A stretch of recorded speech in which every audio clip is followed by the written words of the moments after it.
अगर आपसे सवाल किया जाए कि पडरौना के अंदर कौन सा ऐसा नेता है या कौन सी ऐसी पार्टी है, किस नेता ने अपने चुनावी पर्चों को बंटवाने के लिए हेलीकॉप्टर का इस्तेमाल किया था, तो सबसे पहले तो आपका ज़हन में ये बात जाएगी कि हो सकता है दिल्ली का चुनाव हो सकता है सांसदी का चुनाव हो सकता है कोई संसद का प्रत्याशी हो जो ऐसा काम किया हो कि अपने चुनावी प्रचार के लिए उसने हेलीकॉप्टर का इस्तेमाल किया हो, क्योंकि बड़ा चुनाव होता है तो बड़े खर्चे होते हैं।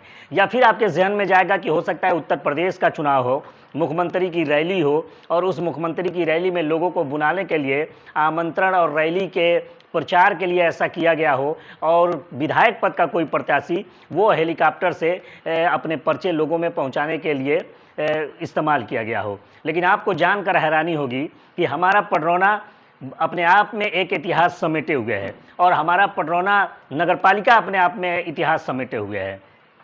न किसी सांसदी के चुनाव में और न ही किसी विधानसभा के चुनाव में, बल्कि ये ऐसा हुआ है और वो भी किस चुनाव में हुआ है। और जानकारी देने से पहले आइए सबसे पहले जरा एक छोटा सा परिचय हम जान लेते हैं पडरौना नगरपालिका के बारे में।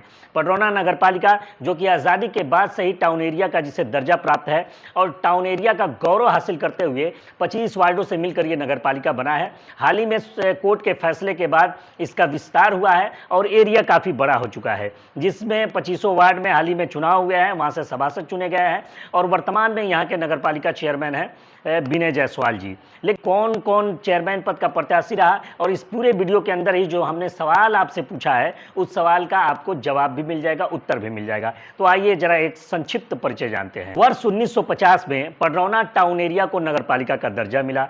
नगरपालिका का दर्जा मिल जाने के बाद पहले चेयरमैन यहां से हुए थे स्वर्गीय बिंदेश्वरी प्रसाद जायसवाल जी। जी हाँ, जिन्होंने पडरौना नगर क्षेत्र में सीवरेज प्रणाली की स्थापना कराई थी और बड़ा शानदार आज तक उनकी सीवरेज प्रणाली पडरौना में मौजूद है और उन्हीं के सीवरेज प्रणाली पर आज तक पडरौना नगरपालिका का काम चल रहा है।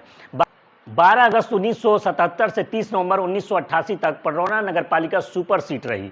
इतने अरसे तक डीएम प्रशासक रहे। यही नहीं, पडरौना नगरपालिका के अध्यक्ष पद पर सर्वाधिक मर्तबा एक ही कुल के लोगों का वर्चस्व रहा। पडरौना नगरपालिका के चेयरमैन रह चुके नरेंद्र वर्मा बताते हैं अपने संस्मरण में बताते हैं, देखिए यहीं से आपको उस सवाल का जवाब मिल जाएगा और ध्यान से सुनिए कि टाउन एरिया के द्वितीय chairman doctor CR Sen Gupta ने वर्ष 1949 में अपने चुनाव प्रचार के लिए हेलीकॉप्टर से पर्चे और हैंडबिल बंटवाए थे। हेलीकॉप्टर का इस्तेमाल किया था।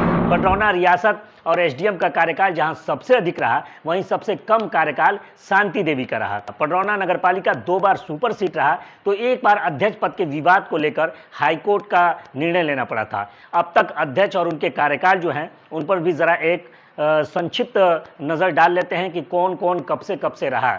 तो राय बहादुर राजा बृजनारायण सिंह वर्ष 1924 से 1948 तक रहे। डॉक्टर CR सेन गुप्ता जिन्होंने हेलीकॉप्टर से पर्चा बंटवाया था 1949 से 1953 तक। बिंदेश्वरी जायसवाल जी नवंबर 1953 से 26 मार्च 1970 तक। जगन्नाथ प्रसाद गुप्ता जी जो कि कार्यवाहक रहे हैं 26 मार्च 1970 से 9 जनवरी 1971 तक। विश्वनाथ प्रसाद जी 9 जनवरी 1971 से 30 जून 1971 तक। श्री कृष्ण जायसवाल जी 30 जून 1971 से 11 अगस्त 1977 तक सुपर सीट रहा। 12 अगस्त 1977 से 30 नवंबर 1988 तक। राम नारायण प्रसाद जायसवाल जी 1 दिसंबर 1988 से 1990 तक। नरेंद्र वर्मा वर्ष 1990 से 1993 तक। शांति देवी सिर्फ 1993 और सुपर सीट एक बार फिर रहा 19 जून 1993 से 30 नवंबर 1995 तक। और 30 नवंबर को शिव कुमारी देवी जी 1995 से सन 2000 तक। कन्हैया प्रसाद जायसवाल जी सन 2000 से 2005 तक। सरोज देवी सन 2006 से सन 2011 तक। बड़ा रोमांचक मुकाबला हुआ था। उसके बाद फिर हमारी चाची शिव कुमारी देवी वर्ष 2012 से और 2017 तक। फिर 2017 से चुनाव हुआ, 2022 तक नगरपालिका अध्यक्ष पद के लिए चुने गए विनय जायसवाल जी और 2022 से वर्तमान में भी अभी चेयरमैन पद पर सुशोभित है विनय जायसवाल जी। तो ये छोटा सा परिचय था पडरौना नगरपालिका का। अगर आपको पसंद आए तो इसे शेयर करिए। जय हिंद, जय भारत।